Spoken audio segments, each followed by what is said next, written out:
What's going on, guys? I'm Coyote Peterson. Right now we're in Arizona filming episodes of Breaking Trail, and we're here in the Sonoran Desert. Now this is one of my favorite locations because it has so many bizarre animals, like one of my personal favorites, the regal horned lizard, which I just happen to have right here in my pocket. Hey little guy, how are you doing today? Now I love horned lizards because they look as if they're covered in spikes, but in fact, it's nothing more than modified scales. How cool is that? So right now we're having a little competition with our friends over at BBC Earth Unplugged, and the challenge is to see who can find the most bizarre looking creature. And while I find that the desert is full of strange animals, nothing takes bizarre to the extreme like tide pools. Wait till you guys see what we came across in California. All right, little toad, you ready to head back off into the desert? Let's do this.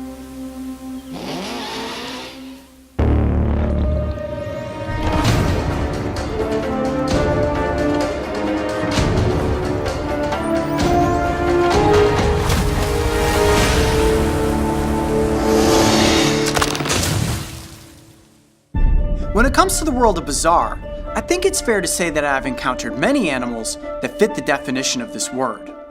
Oh, something moved there. Oh, geez, look at that. Wow. Okay, don't need a black light for this one.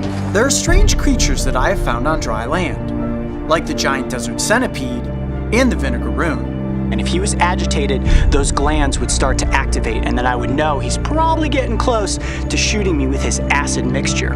Then there's the stranger ones, which I have found in the ocean. There are no words that can describe how excited I am right now to have captured an octopus.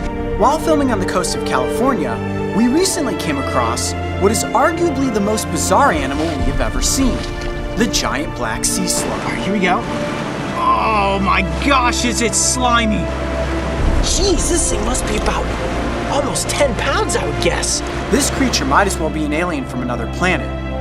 And while its size certainly makes it impressive, its smaller cousin, dare I say it, is even more bizarre.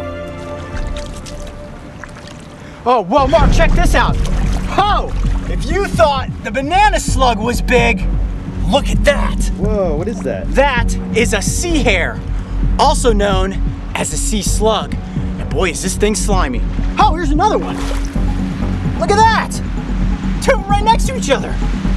Whoa. Handful of sea slugs. Here, give me the container. Yeah, here, hold on a second. Oh man, they're slippery. Look at that, look at him gooping down. Let me get some clear water.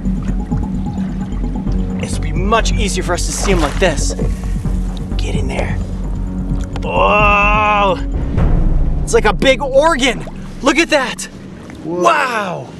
This is the California Brown Sea Hare. And the reason that they're called sea hares is, can you see these tentacles up front there? Kind of looks like the ears of a rabbit. And just below there, you'll see they have these little teeny tiny eyes. Wow. I never knew that slugs had eyes before, but I'm looking at it, and he does. He has a little tiny blue eye.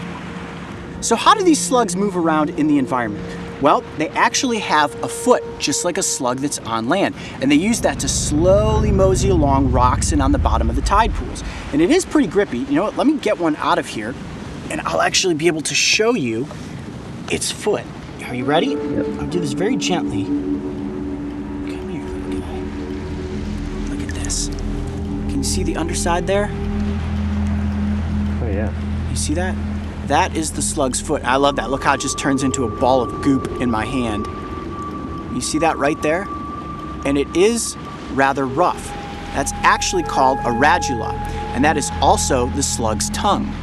That's how they eat, and that is how they move. Now here's something that you may not know. Slugs have gills, and as these creatures are moving through the tide pool, the water's filtering through there, and it's allowing them to breathe. Let's see if I can get it to stretch out on my hand there. Look at that. What an obscure looking creature. Whoa, there you go. Now it's got its front tentacles going. Oh, and I can feel it gripping onto my finger. You may be wondering, do slugs bite? They don't bite, but that radula up front is rough, and I can feel it scraping over my hand right now.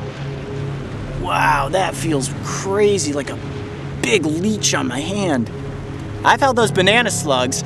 I thought those guys were sticky. This thing is on a whole nother level. All right, let me put it back down into the container here. Now you'll notice at the moment that the slugs aren't moving. This is a great opportunity for us to look at how perfectly camouflaged they can be in the environment. Look at this thing. It just looks like a rock or a lump of algae. And here's what we're hanging out in. The plants that are growing right here in the tide pools. And if that slug wasn't moving, it would be perfectly hidden. These slugs don't really have many predators at all. One defense that they do have though, just in case something does try to eat it, is the ability to ink. Just like an octopus, if it gets agitated, it will excrete this nasty looking purple substance, allowing them to then slink down into the rocks and disappear.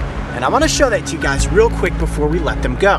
Now to do this, I'm going to need to gently take one of them out of the container and just apply a little bit of pressure to the side of the slug, and it should ink for us. Now this isn't going to injure the animal in any way whatsoever. The ink is actually a byproduct of the kelp that they're eating. That's what gives it this purple pigmentation. Look at that. Oh, I'm getting totally stained right now. Okay, I'm going to put the slug back into the container and let's see what that looks like. Look at that. There you go. Now that is what they will do to create confusion for any potential predator that's trying to eat it. And as you can see, the slug is just fine. Still have ink coming out of the back of its parapodia. Look at that. Oh, there it goes again. You see that? You see it coming out of the parapodia? There, look at that.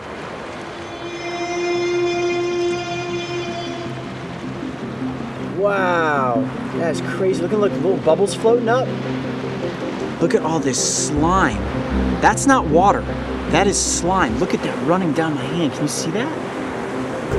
Oh, it is all slimy. That is crazy. Wow. We've definitely got this slug agitated to the point where if you're a potential predator and you got all that in your mouth, it's slightly toxic. So it doesn't smell like anything, but I do not want to get it in my mouth. Look at that. Looks like I have webbed fingers.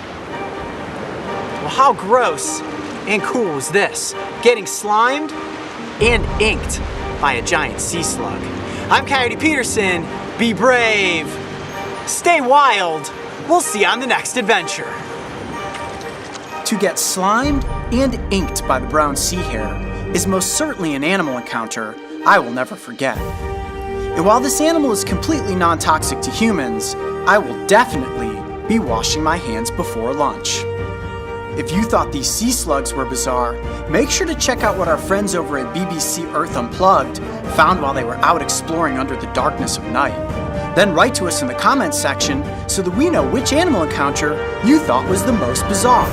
And don't forget, subscribe to their channel, BBC Earth Unplugged, so that you can follow along with our future collaborations.